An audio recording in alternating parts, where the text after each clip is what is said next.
네, 하마스 지도자 암살당했죠. 이란 대통령 취임식 축하하러 갔다가 어서 암살당해서 이란이 좀 가만히 있지를 못하는 것 같아요. 이게 완전 체면이 망가진 거죠. 맞죠.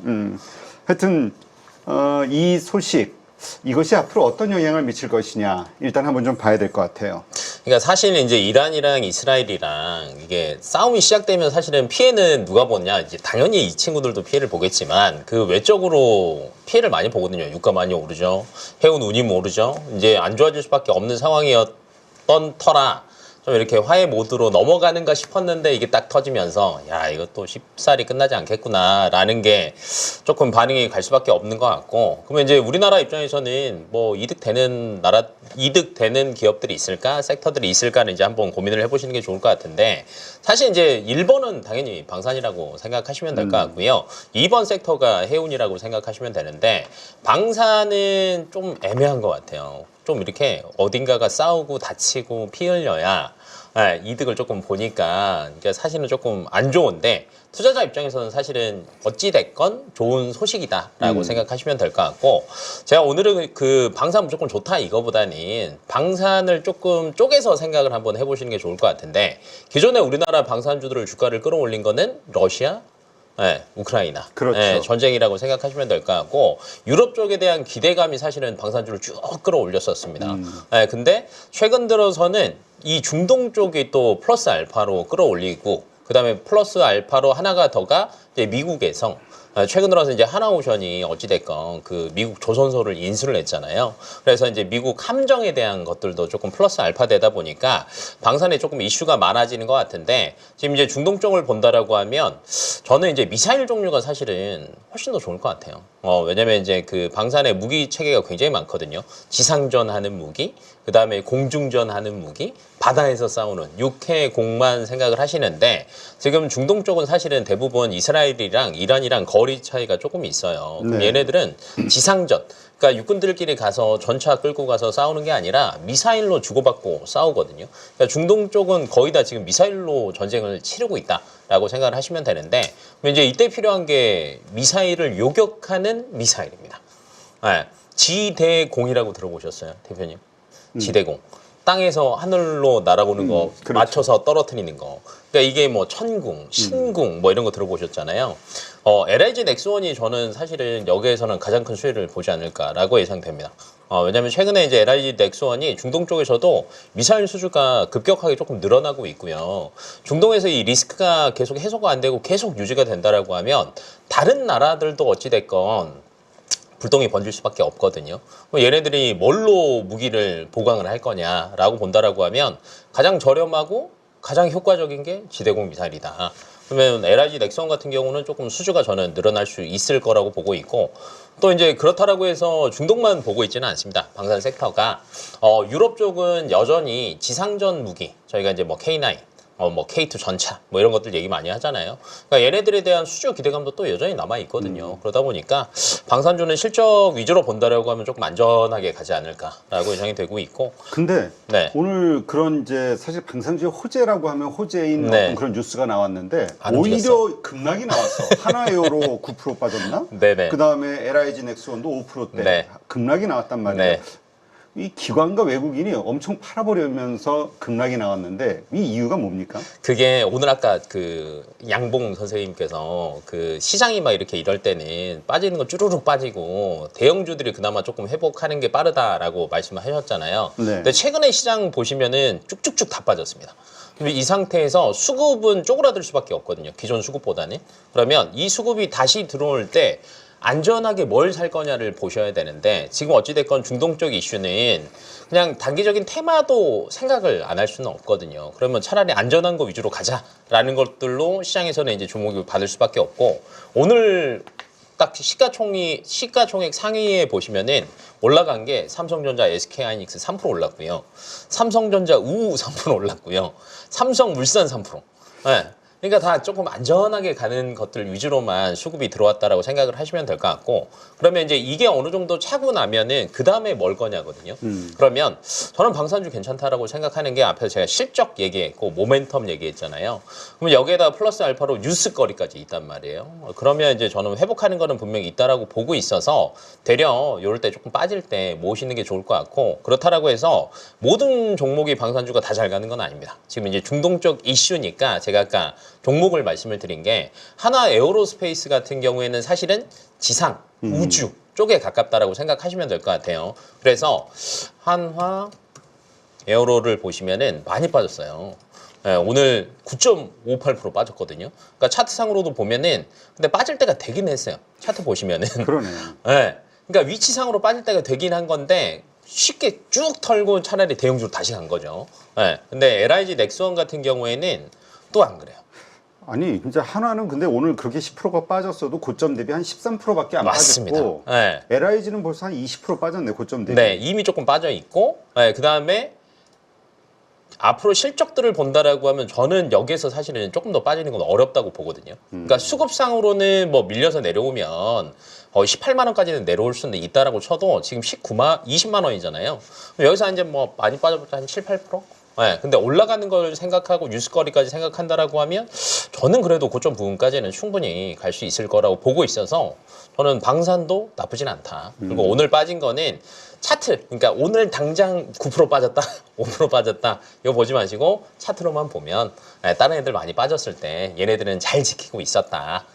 그래서 지금 조금 빠질 때가 됐다 라는 관점으로 보시면 저는 좋을 것 같아요. 네. 네. 자, 그다음 중동 이 소식 때문에 또 오늘 급등한 게 해운주죠. 네, 맞아요. 해운주.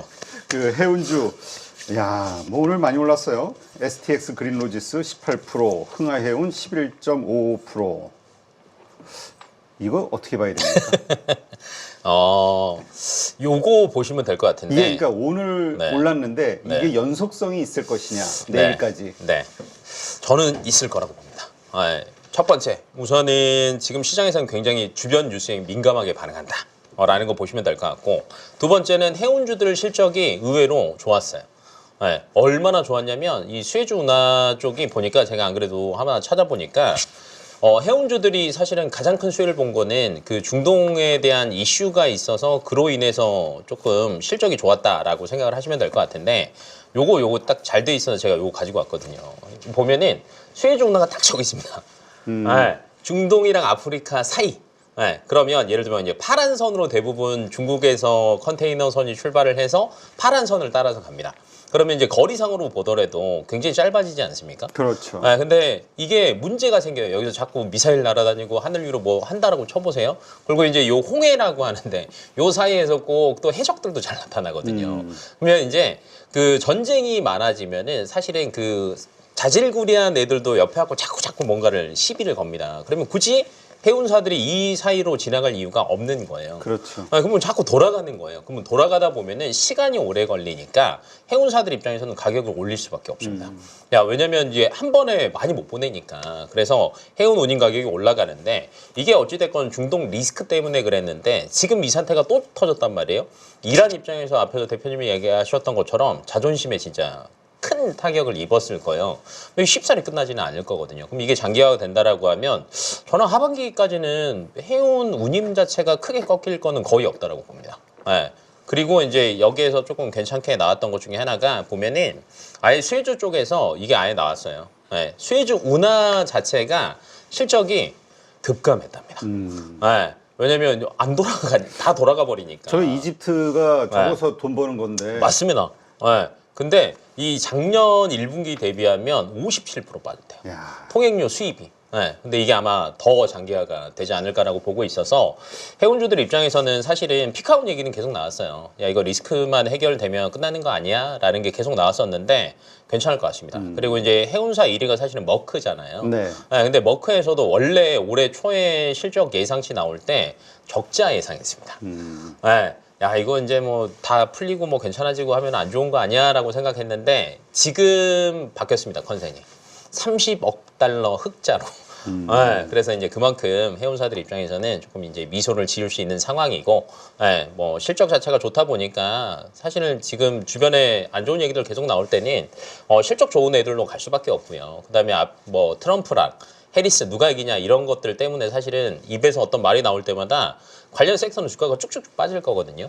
근데 해운주들 입장에서는 빠질 거는 사실은 그들의 입으로 나온 걸 가지고 빠질 이유는 없다라는 거죠. 뭐 얘네들이 빠질 만한 거는 뭐 예를 들면 트럼프가 둘이 화해시켰다. 해리스가 둘이 화해시켰다. 근데 화해시키는 거는 되고 나서 할 거예요.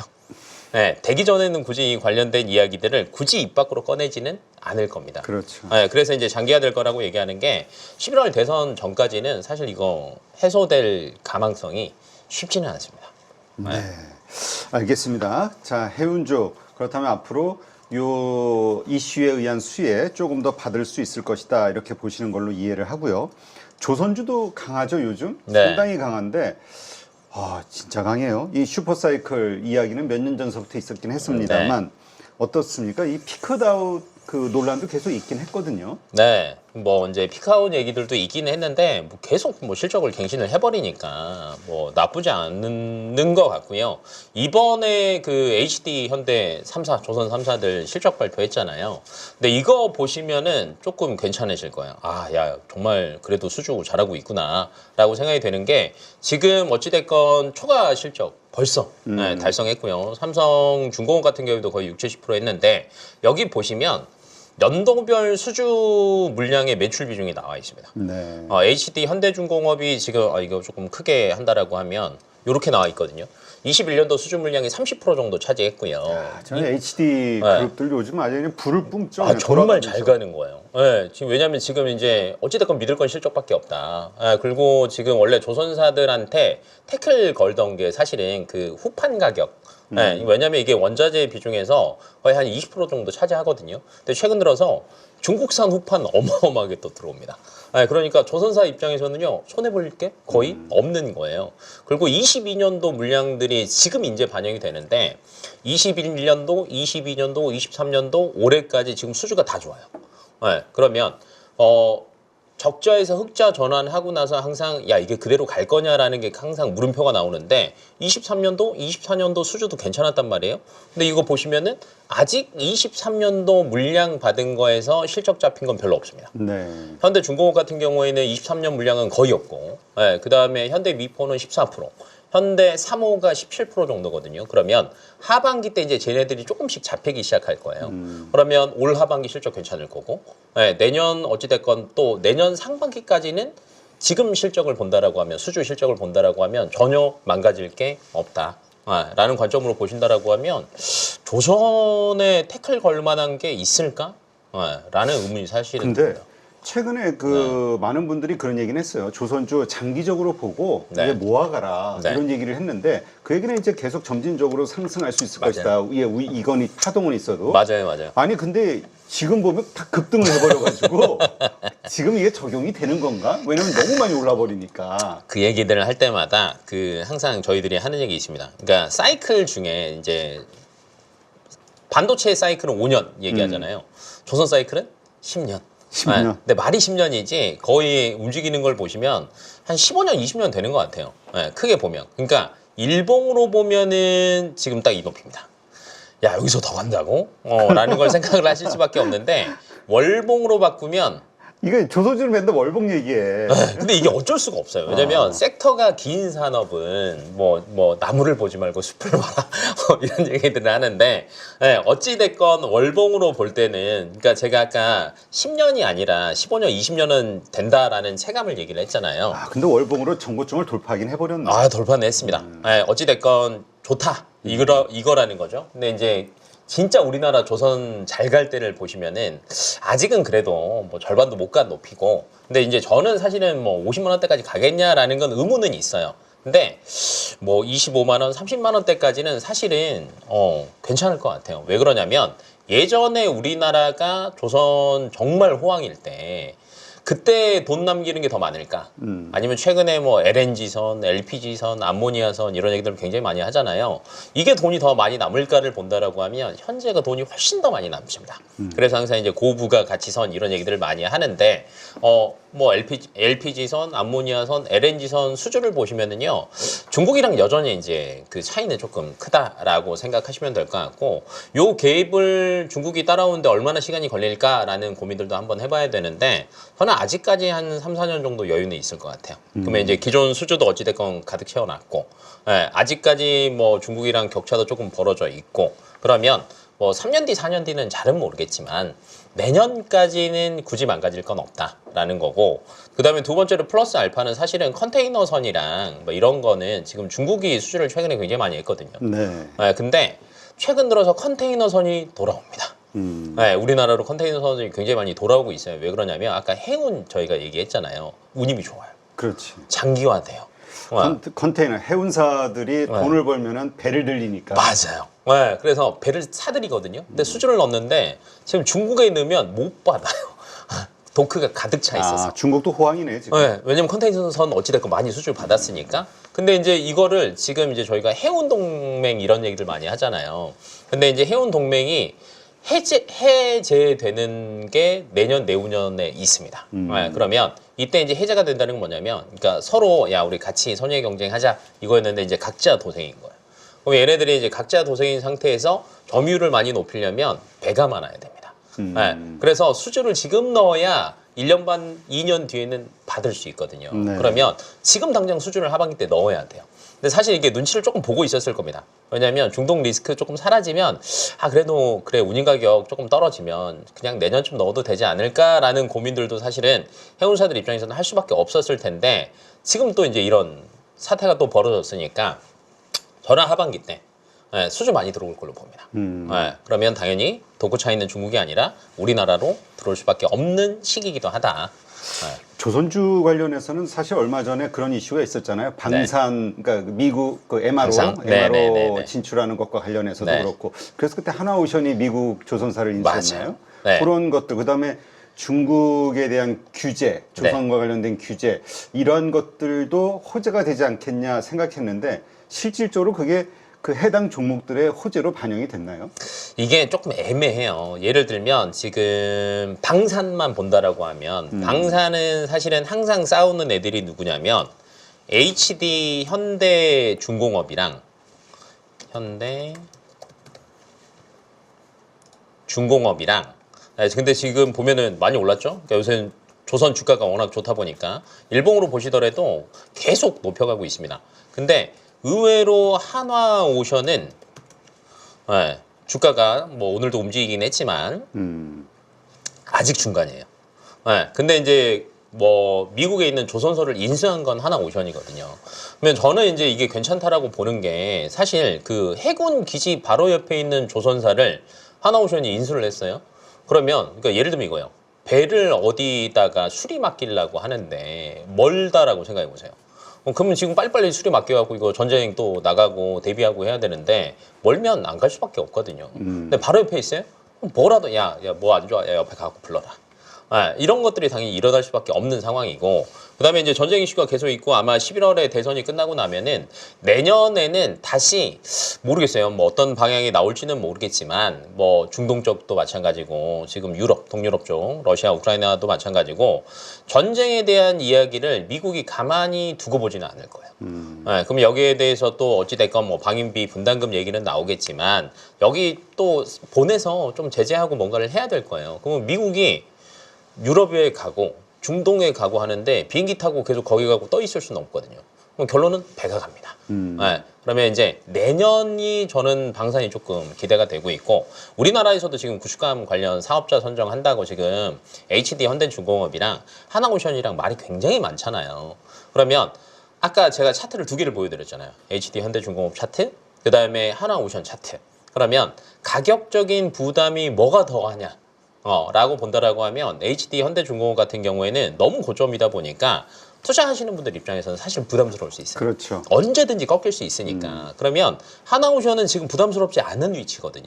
요즘 특징이 많이 올랐던 종목들이 갑자기 수익 실현을 해버리는, 빡 하면 쭉 빠지는 거죠. 꺾어지는 경우들이 많아서. 맞아요. 그러면 지금 뭘 담았을 때 수익이 조금 더 나을 거냐를 본다라고 하면 저는 하나오션이 나을 것 같고, 그다음에 이제 방산뿐만이 아니라 하나오션이 조선 섹터 굉장히 좋다라고 제가 말씀드렸잖아요. 뭐 LNG 선도 마찬가지고, 그다음에 컨테이너 선들도 마찬가지고, 조선 섹터 자체가 어찌 됐건 호황기에 접어들고 있으니까, 그 수혜까지 본다라고 하면 저는 조선사들 중에서는 하나오션이 사실은 제일 싸서 매력적인 것도 있고, 그다음에 이제 그 방산 관련된 이슈로 인해서 슈팅이 나온다라고 하면 가장 높게 올라갈 것 같아요. 그리고 여기서 사실은 더 빠지는 것도 쉽진 않고. 네. 알겠습니다. 하여튼 요즘 하도 그 좋은 흐름을 보이고 있는 게 이 조선주, 그리고 또 만만치 않은 게 또 건설주예요. 건설주도 참 논쟁이 많은 게 이 부동산과 관련해서 지금 뭐 오른다는 뉴스도 있지만 이게 정부 정책이 아닌 일시적인 현상 아니냐, 뭐 이런 의견들도 있고 참 복잡해요. 어때요? 건설주는? 둘 다인 것 같습니다.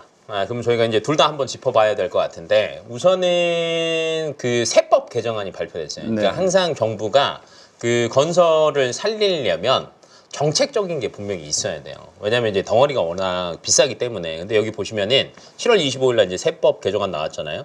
근데 부동산 관련된 내용을 보시면은 제가 여기다 이렇게 체크하시면 잘 보일 겁니다. 인구 감소 지역은 1세대 1주택은 특례 주겠다. 그 다음에 준공되고 미분양된 거 뭐 수도권 제외하지만 또 특례 주겠다. 혼인하면 특례 적용기간 확대하겠다. 그 다음에 상속 증여세율 어찌됐건 조정해주겠다. 그러니까 어찌됐건 집을 사는 데 있어서 세금적인 부담은 줄여주겠다 이거거든요. 그러면 부동산을 사시는 분들 입장에서는 항상 뭐가 문제였냐면, 첫 번째는 높은 금리였습니다. 왜냐면 이제 집을 살 때 예를 들면 5억짜리 6억짜리 집 사면 거의 한 3억 5천은 다 대출입니다. 그렇죠. 근데 여기에서 1%가 만약에 금리 차이가 난다라고 하면 3억 5천이면 1년에 350만 원 더 내는 거예요.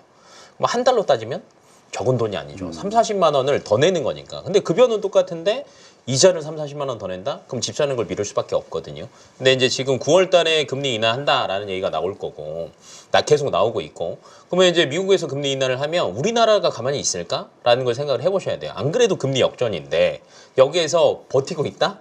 더 안 좋거든요. 그러면 미국이 금리 인하를 시작하면 우리나라도 금리 인하를 시작을 할 거예요. 그러면 어찌됐건 올해 한 번만 하면 내년에 대한 기대감을 다 땡겨올 겁니다. 그게 그대로 이제 분양시장에 나타난다라고 생각하시면 될 것 같고, 여기에서 보면 이제 여기에 제가 또 체크 하나 해놨는데, 전국 매매 수급 동향 6주 연속 상승, 매매가 6주 연속 상승, 전세가 25주 연속 상승.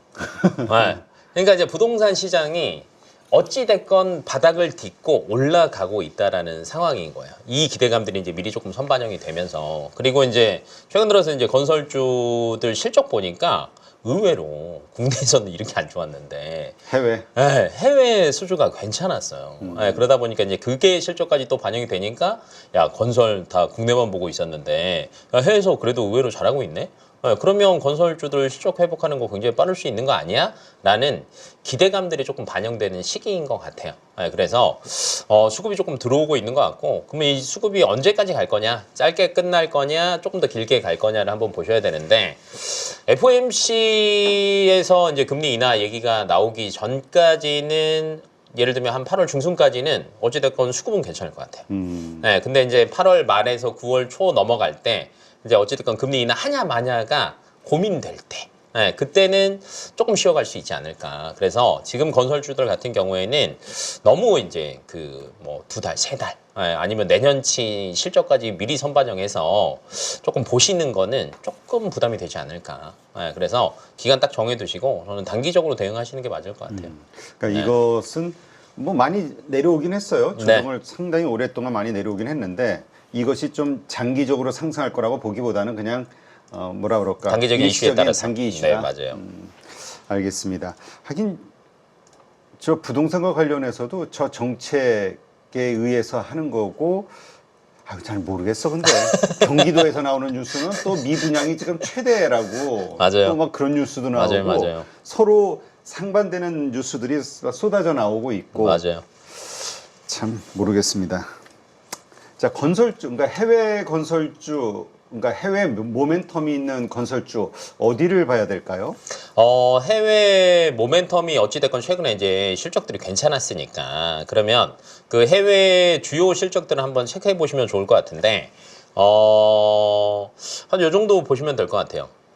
지금 최근 들어서 보니까 25년도도 지금 수주들도 굉장히 괜찮았거든요. 지금 얘기가 나오는 게 이제 현대건설이랑 삼성이랑 대우가 원래 해외 쪽은 수주가 괜찮습니다. 그리고 이번에 이제 실적 발표하면서 주요 그 발표한 내용들을 종합해 보니까 현대건설이 해외 수주가 괜찮아요. 네. 네, 해외 수주가 하반기에 현대 엔지니어링이 굉장히 큰데 뭐 투르크메니스탄, 카자흐스탄 3건 합해갖고 거의 6조 정도 되고요. 현대건설은 또 이제 네옴시티, 요새 네옴시티 너무 조용하잖아요. 그렇지. 네, 근데 이쪽에서 어찌됐건 계속 수주는 받고 있어요. 네, 그래서 나쁘지 않을 것 같고 이제 저희가 이제 그 흔히 얘기하는 그 프로젝트 건들 굉장히 많은데 사우디랑 이쪽에서 가스전이랑 이런 것들도 보면은 지금 계속 수주 이슈는 나오고 있거든요. 그래서 저는 1번은 현대건설. 네, 괜찮을 것 같고. 카타픽으로 보는 게. 네. 그리고 이제 삼성 E&A도 나쁘진 않아요. 지금 뭐 카타르, 사우디, 그다음에 이제 블루 아모니아. 그러니까 석유화학 플랜트 쪽이 이제 조금 더 강하다라고 보시면 되는데 그래도 저는 조금 더 안전한 게 나았다라고 봐서 왜냐면 지금 최근 들어서 건설 쪽이 그 원전 이슈도 같이 따라가거든요. 그 원전은 사실은 현대건설이 저는 단연 탑이라고 봅니다. 네, 그러면 계속 수주를 하면 결론은 처음에는 항상 건설사가 먼저 실적에 그 영향을 미칠 수밖에 없어요. 그래서 저는 현대건설이 어찌됐건 탑이라고 보고 있어서 현대건설 한번 보시면 좋을 것 같고 아니면 조금 이렇게 가볍게 건설주들 중에서도 가볍게 저는 움직일 수 있는 종목들도 있다고 봐요. 최근에 그 국내 댐건설 이슈 떴잖아요.